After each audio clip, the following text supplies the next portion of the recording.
I've been thinking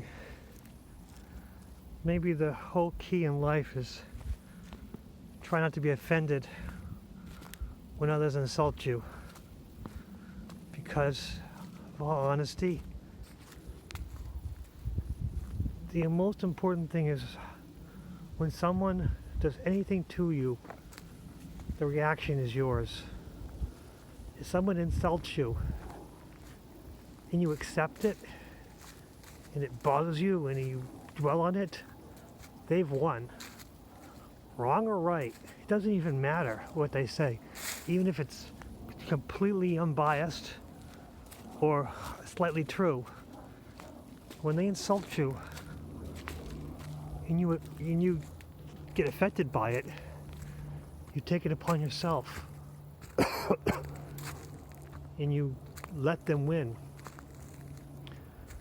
So no matter what anyone says, no matter how important they are in your life, the most important and most powerful thing you can do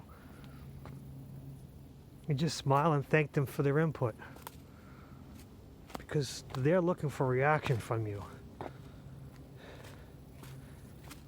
And if they insult you and you react in a positive way, it's going to confuse them. And of course, life isn't really about winning all the battles, but it is nice. And if part of what they say, the insult they put towards you, part of it is true, truth within lies, I think that's the most insidious thing in life, is that the truth is in lies. And I think that's what makes the biggest insult so big, so effective. It is a tiny kernel of truth, like a grain of rice on the beach. There's a bit of truth in there, and for some reason you accept it. While a totally unbiased insult that has no basis in fact, you tend to laugh it off like this person's a fool.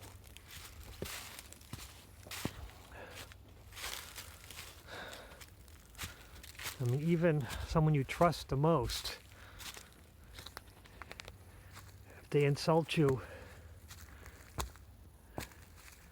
in an unbiased way, even if you trust them 100%, you don't get really that much offended, because you just say, well, you're mistaken, and then this, and it goes away.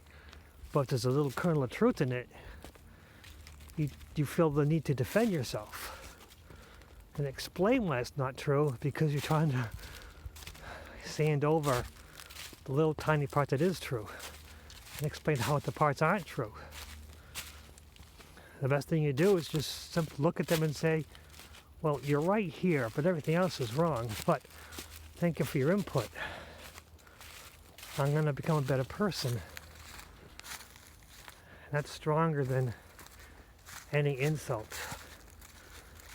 Because when you can take an insult and it's like constructive criticism, you can take any insult as constructive. Really deflates their ego, deflates their reason to try to fire those weapons towards you.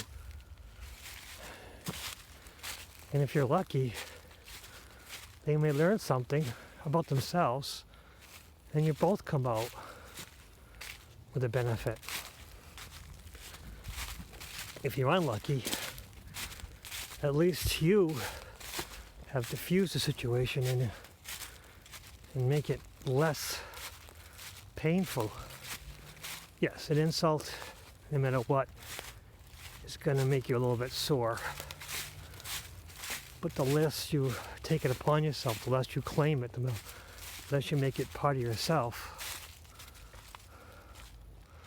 the better you are in the end, and you'll tend to more likely forget it. I guess the key is to accept all insults as they are. It's just somebody trying to get attention. And that ego part of yourself is also trying to get attention and wants to fight back. Ego is your ally and not your enemy. So when the ego starts speaking up and you listen to the story behind the story. Thank it, reduce the tension, and move forward. Because in the end, all we want is to be happy. And those who seek joy from the pain of others are more often than not in deep, deep pain themselves. And those who seek joy by self-deprecating humor are actually double in pain, because they're actually seeking joy from harming themselves and having people laugh with them. Right now I'm thinking about Robin Williams and how of a great person he was and how he would never harm anyone. Yeah, he did jokes that were at the expense of other people occasionally, but most of his jokes were about himself. And I guess that's what the idea is, that he was seeking joy from others laughing, quote, with him. But deep down inside, his ego was beating him up. And he had eventually committed suicide because he couldn't take it anymore. That's just sad. One of the joys of our generation. Snuffing himself out and not able to send his joy anymore.